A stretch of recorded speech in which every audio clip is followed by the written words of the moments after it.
Breaking news है, बहुत अहम खबर है। पाकिस्तान का वर्ल्ड कप स्क्वाड फाइनल हो गया है। बाबर आजम की मीटिंग हुई है सिलेक्शन कमेटी के साथ, स्पेशली जो चीफ सिलेक्टर हैं इंजमामुल हक। आपको याद रहे कि ज़का अशरफ, ये रिपोर्ट आई थी बल्कि ज़का अशरफ की, कि ज़का अशरफ ने साइन ऑफ करना है फाइनल जो पाकिस्तान का स्क्वाड होगा, उससे पहले बाबर आजम जो है वो मिलेंगे सिलेक्शन कमेटी के साथ। और ज़का अशरफ ने जो समा से गुफ्तगू की थी, जो गैर रस्मी गुफ्तगू थी, उसमें उन्होंने ये भी बताया था कि फॉर्मर प्लेयर्स और लेजेंड्स भी कुछ इन्वॉल्व होंगे सिलेक्शन में, यानी कि शायद जो इंजमामुल हक, मोहम्मद हफीज़ और मिसबाहुल हक जो कमेटी का पार्ट है, उनका जो था इशारा उनकी तरफ था।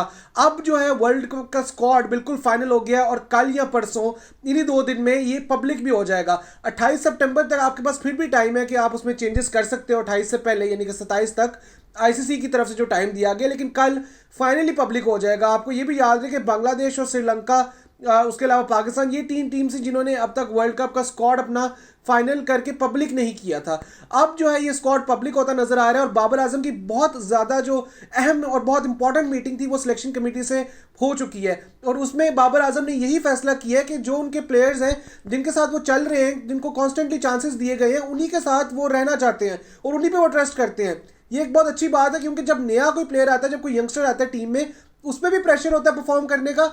अगर वो परफॉर्म ना कर पाए, स्पेशली वर्ल्ड कप में, वो भी इंडिया में, तो मेक और ब्रेक होता है उसके लिए। वो ना परफॉर्म कर पाए तो पूरा करियर उसका जो है वो खत्म हो सकता है, नोज डाइव कर सकता है। तो बहुत जरूरी है कि आप जो है वो कंसिस्टेंटली चांसेस उन्हीं को दें, उन्हीं के साथ जाएं और वर्ल्ड कप के बाद ही फिर फैसला करें। और कप्तान को जो प्लेयर्स चाहिए, जिसपे उनका ट्रस्ट है, उसको वो प्लेयर्स मिलने चाहिए। और बाबर ने भी यही कहा है कि मेरे जो प्लेयर्स हैं, जिन पर मैं ट्रस्ट करता हूँ, जिनको मैं लेके चल रहा हूँ 4-5 साल से, जो चैंपियंस ट्रॉफी 2017 से मेजर प्लेयर्स आ रहे हैं, फिर 2019 के बाद वर्ल्ड कप से उनको चांस मिल रहा है, उन्होंने परफॉर्म भी किया है। 1-2 मैचेस या एक टूर्नामेंट की बिना पर उनको साइडलाइन करना गलत है और नए प्लेयर्स को 11 में लेके आना, शायद उनसे भी परफॉर्म ना हो। प्लेयर के साथ भी ज्यादती है, कप्तान के साथ भी, पाकिस्तान टीम के फैंस के साथ भी ज्यादती है। इसलिए यह फैसला किया गया कि वर्ल्ड कप के स्क्वाड में एक दफा दोबारा मौका दिया जाएगा फखर जमान, शादाब खान को।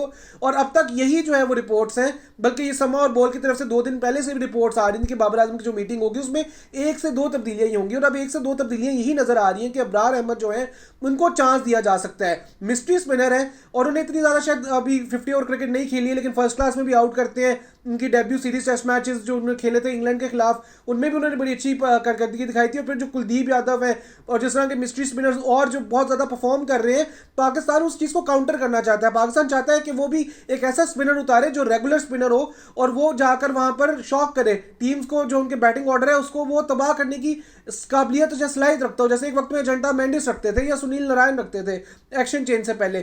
तो ये फैसला किया गया। उसके अलावा अब उसामा मीर का जो फैसला है वो बहुत इंपॉर्टेंट है देखना, कि उस बंदे को चांस नहीं दिया आपने एशिया कप में। उससे पहले अफगानिस्तान सीरीज में भी उसको बहुत कम मौका मिला, मुख्तसर मौका कैरी किया आपने उसको अपने साथ। वो स्पेशलिस्ट स्पिनर है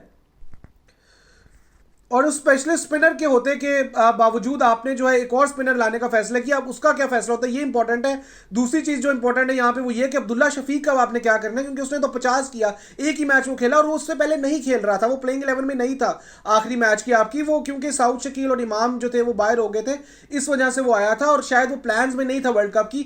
तो क्या अब वो वर्ल्ड कप के प्लान्स में है उस 50 करने के बाद श्रीलंका के अगेंस्ट, या नहीं है? क्योंकि फखर और इमाम ही अब तक ओपनर जो है वो लग रहे हैं हमें, और बीच में शादाब और नवाज को भी कैरी करने का ही जो है वो अब तक जो है लग रहा है, यही इंडिकेशन है। और लास्ट में ये अपडेट है कि नसीम शाह की जगह पर बहुत सारे नाम फ्लोट हो रहे थे, लेकिन मेरा ख्याल है जो एक सेंस भी प्रिवेल करती है, क्योंकि जमान खान को आप लेके गए और जमान ने एक ही मैच खेला है तो आप उसके साथ चले, लेकिन at the same time Zaman को सिर्फ डेथ ओवर्स में ही प्रेफर किया गया, मिडल में उनसे इतनी बॉलिंग नहीं कराई गई, उनका कोटा भी पूरा नहीं कराया गया। तो ये एक सवालिया निशान है, क्योंकि हसन अली का नाम भी फ्लोट कर रहा है। हसन लेकिन परफॉर्मेंस की बिना पर बाहर हुए थे। अब क्या उनको वापस लेके आना सही होगा और क्या वो परफॉर्म करेंगे on the basis of experience, ये देखना जरूरी है।